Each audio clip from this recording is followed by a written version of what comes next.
Dear aspirants, welcome to the channel. இன்னைக்கு current அஃபேர்ஸை one by ஒன்னாக பார்த்துடலாம்.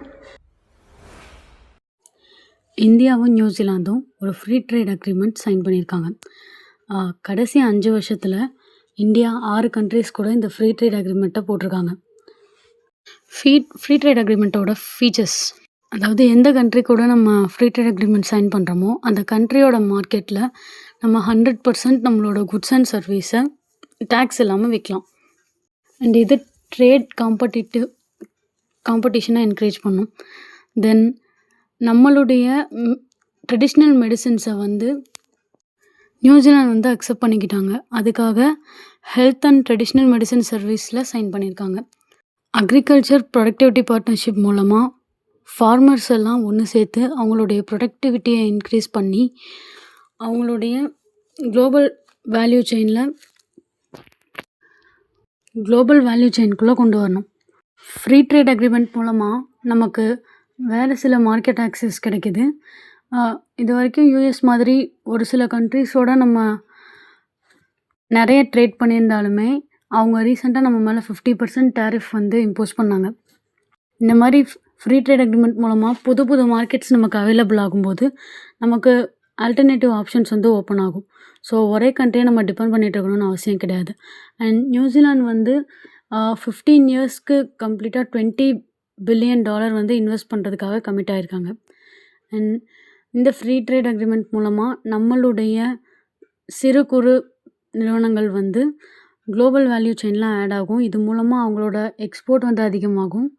அண்ட் புதுசாக நிறையா வேலைவாய்ப்புகள் உருவாகும்.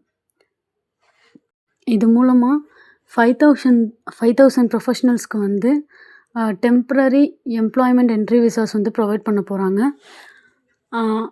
எஸ்பெஷலி ஐடி அண்ட் இன்ஜினியரிங் செக்டார்ஸில். இந்த ஸ்ட்ராட்டஜிக் பார்ட்னர்ஷிப் நம்மளோட எக்கனாமிக் டிப்ளமசியையும் ப்ளஸ் நம்ம இந்தியாவோடைய ஜியோபொலிட்டிக்கல் இன்ஃப்ளூயன்ஸையும் இன்க்ரீஸ் பண்ணும். அண்ட் 2024 to 2025 இந்தியா ப்ளஸ் நியூசிலாந்தோட பைலேட்ரல் ட்ரேட் மூலமாக டெவலப்மெண்ட் எவ்வளோன்னு பார்த்துடலாம். மெர்ச்சன்டைஸ் ட்ரேடில் 49% இன்க்ரீஸ் ஆகிருக்கு. மெர்ச்சன்டைஸ் எக்ஸ்போர்ட்டில் 32% இன்க்ரீஸ் ஆகிருக்கு. சர்வீஸ் எக்ஸ்போர்ட்டில் 13% இன்க்ரீஸ் ஆகிருக்கு. நம்ம இந்தியாவோட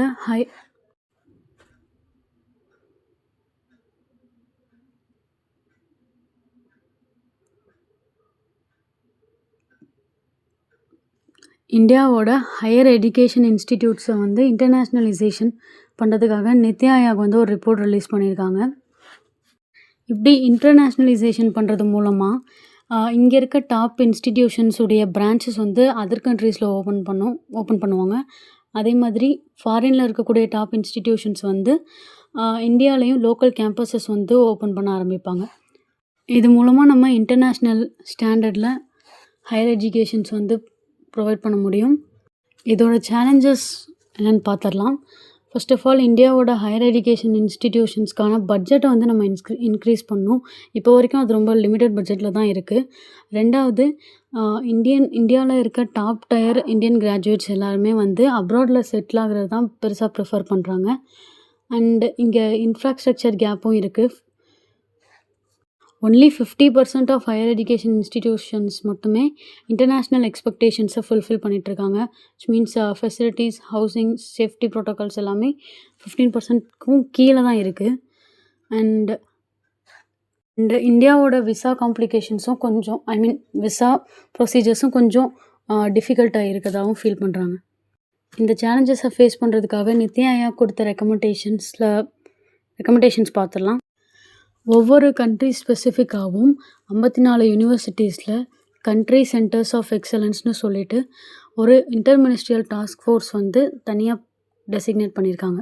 அண்ட் விசா டாக்குமெண்ட்ஸையும் சிம்பிளிஃபை பண்ணுறதா ஐடியா இருக்குது. குளோபலில் இருக்கக்கூடிய அதாவது உலகளவில் இருக்கக்கூடிய ரிசர்ச்சர்ஸ் அப்புறம் மாஸ்டர்ஸ் படிச்சுட்டு இருக்க ஸ்டூடெண்ட்ஸை அட்ராக்ட் பண்ணுறதுக்காக விஸ்வபந்து ஃப்ளாக்ஷிப் ப்ரோக்ராம் ஸ்காலர்ஷிப் ப்ரோக்ராம் போயிட்டுருக்கு. தென் பாரத் வித்யா கோஷ் இதை லான்ச் பண்ணுறது மூலமாக $10 பில்லியன் ரீசர்ச் ஃபண்ட் ப்ரொவைட் பண்ணுறதுக்கும் ஐடியா இருக்குது. அண்ட் ஸ்டடி இந்தியா போர்ட்டல் அப்படின்னு சொல்லி one stop digital solution revamp பண்ணுறதாகவும் ஐடியா இருக்குது.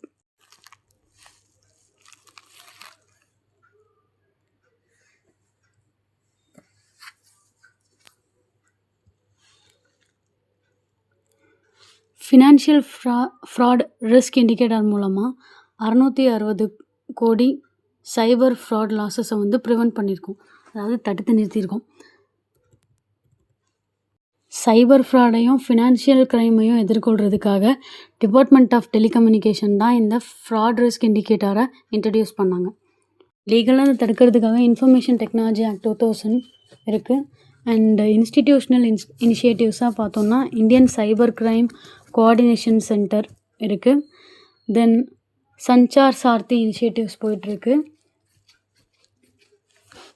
அண்ட் இதில் சக்ஷு அப்படின்னு சொல்லிட்டு ஒரு ரிப்போர்ட் சஸ்பெக்டட் ஃப்ராட் கம்யூனிகேஷன் ஃபீச்சரும் இருக்குது. சைபர் ஃப்ராடோட டைப்ஸ் வந்து பிக் பட்சிங் ஸ்கேம். இது மூலமாக வந்து fake job offers, fake trust கொடுத்து உங்ககிட்ட இருந்து காசு கறக்கிறதுக்கான சான்சஸ் இருக்குது. And phantom hacking. இது எப்படின்னா கவர்மெண்ட் ஆர் டெக் சப்போர்ட் அஃபிஷியல்னு சொல்லி நம்மளை ஏமாற்றி நம்மளோட பேங்க் அக்கௌண்ட் டீட்டெயில்ஸ் எல்லாம் ஹேக் பண்ணுவாங்க.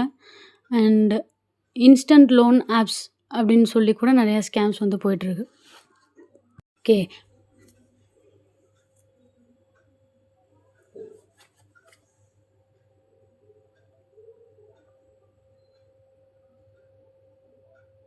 ஓகே, பஞ்சாயத் ராஜ் இன்ஸ்டிடியூஷன்ஸ் வந்து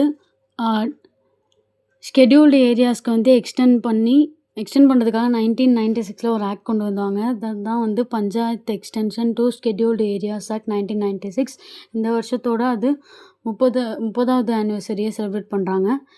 and constitutional status 73rd amendment 1993.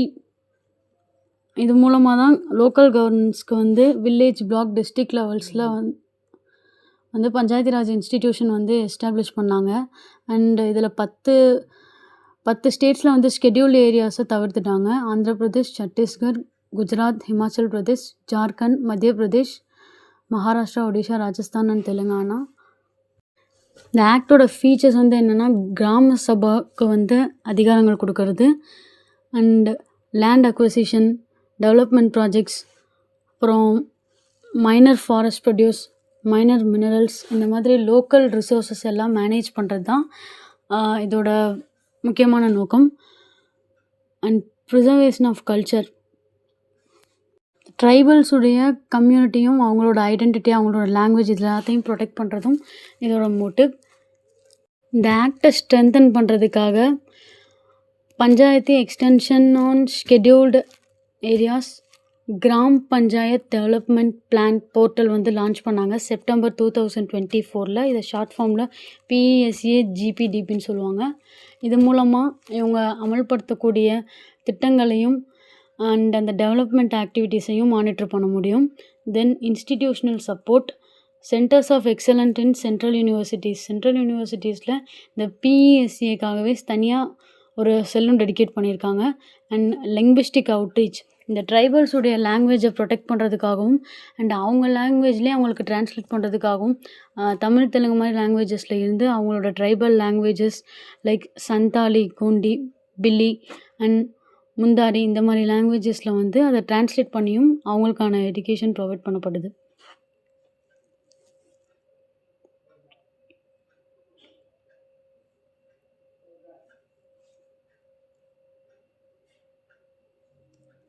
Okay, அடுத்து சின்னதாக குவிக் டாபிக்ஸ் பார்த்துடலாம். First of all composite leading indicator அப்படின்னா என்னென்னா எதிர்காலத்தில் வரக்கூடிய எக்கனாமிக்கல் இம்பேக்ட்ஸை வந்து முன்கூட்டியே கணிச்சு சொல்கிறது. அது ஏறுமா இறங்குமா, அதில் என்ன விளைவுகள் ஏற்படுன்றதை முன்கூட்டியே கணிச்சு சொல்லிடுவாங்க. இதை இந்தியாவில் இப்போ ரிலீஸ் பண்ணியிருக்கிறது வந்து reserve bank of India state of the economy ரிப்போர்ட்டில் இதை ஹைலைட் பண்ணியிருக்காங்க. ஸ்பெசிஃபிக்கலி கிராஸ் வேல்யூ ஆடட் மேனுஃபேக்சரிங்கில் வந்து ஸ்பெசிஃபையாக மென்ஷன் பண்ணியிருக்காங்க. இது வந்து ஃப்ரீக்வெண்ட்டாகவே வந்து வருஷத்துக்கு 4 வாட்டி, குவார்ட்டர்லி 4 மாதத்துக்கு ஒரு வாட்டி ரிலீஸ் பண்ணுவாங்க. அண்ட் இதோட நோக்கம் என்ன அப்படின்னா இந்த பிஸ்னஸ் சைக்கிளையும் and short term economic assessment பண்ணும் அப்படின்றது தான்.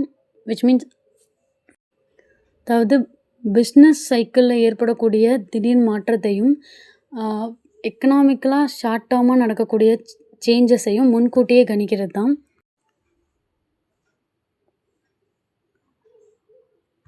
United Nations Convention on Negotiable Cargo Documents, Accra Convention 2025.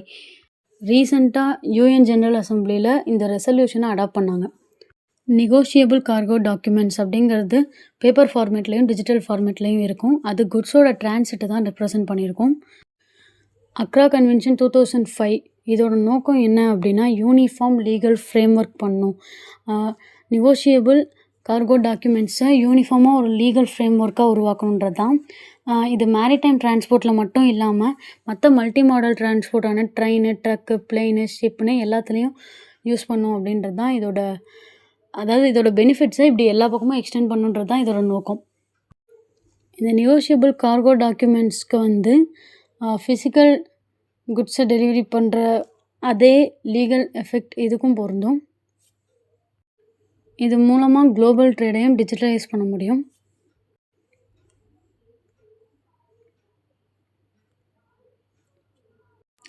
ரீசெண்டாக ஒரு ஆக்டரோட பர்சனாலிட்டி ரைட்ஸை ப்ரொடெக்ட் பண்ணுறதுக்காக டெல்லி ஹைகோர்ட் ஒரு ஆர்டர் பாஸ் பண்ணியிருக்காங்க. பர்சனாலிட்டி ரைட்ஸ் அப்படிங்கிறது ஒருத்தரோட நேம், இமேஜ், வாய்ஸ், அவங்களோட தனிப்பட்ட எக்ஸ்ப்ரெஷன்ஸ், பழக்க வழக்கங்கள் இதெல்லாம் தான் அதுக்குள்ளே டிஃபைன் ஆகுது. அண்ட் அதுக்கான ரைட்ஸ் கமர்ஷியல் அண்ட் நான் கமர்ஷியல் ஆஸ்பெக்ட்ஸில் இன்க்ளூட் பண்ண முடியும். இந்தியாவோட எந்த ஒரு ஸ்டாட்யூட்லையுமே பர்சனாலிட்டி ரைட்ஸுன்னு தனியாக மென்ஷன் பண்ணல. பட் இது trademark act 1999, copyright act 1957 and right to privacy under article 21 மூலமாக ப்ரொடெக்ட் பண்ணப்படுது.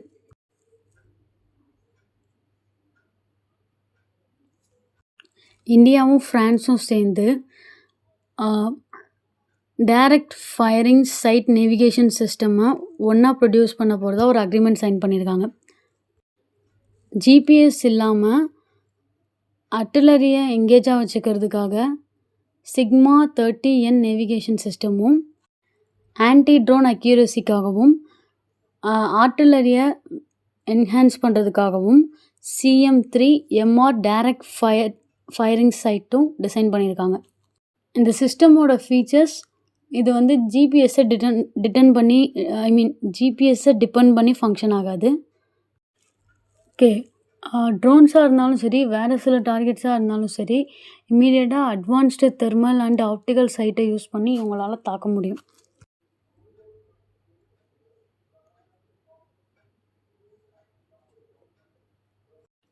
Okay, electoral trust.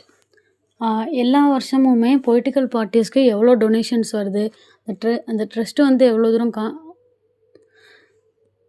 பொலிட்டிக்கல் பார்ட்டிஸ்க்காக எவ்வளோ தூரம் டொனேஷன்ஸ் கொடுக்கப்படுது அப்படிங்கிறத மொத்தமாக கணக்கெடுத்து ஆனுவலி ரிப்போர்ட் பண்ணுவாங்க.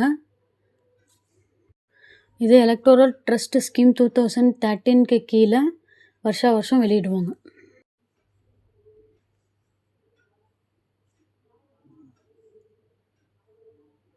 ஓகே, ரிசர்ச்சர்ஸ் ஒரு கிரிட்டிக்கல் மாலிகுலர் மெக்கானிசமை ஐடென்டிஃபை பண்ணியிருக்காங்க. இதோட பேர் SIRT6 என்சைம். இது பிரெயின் ஏஜிங்கையும் நியூரோ டீஜென்ரேஷனையும் ரெகுலேட் பண்ணும்.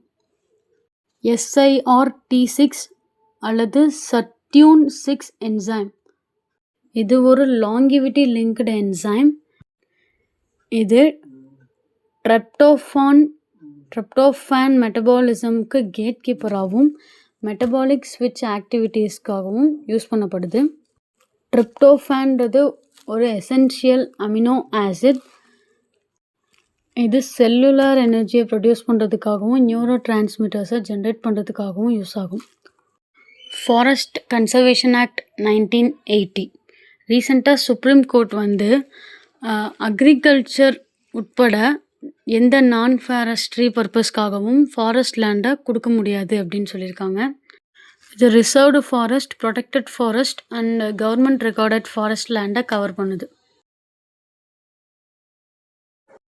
If you like the video, subscribe the channel, like, share, comment and press the bell icon.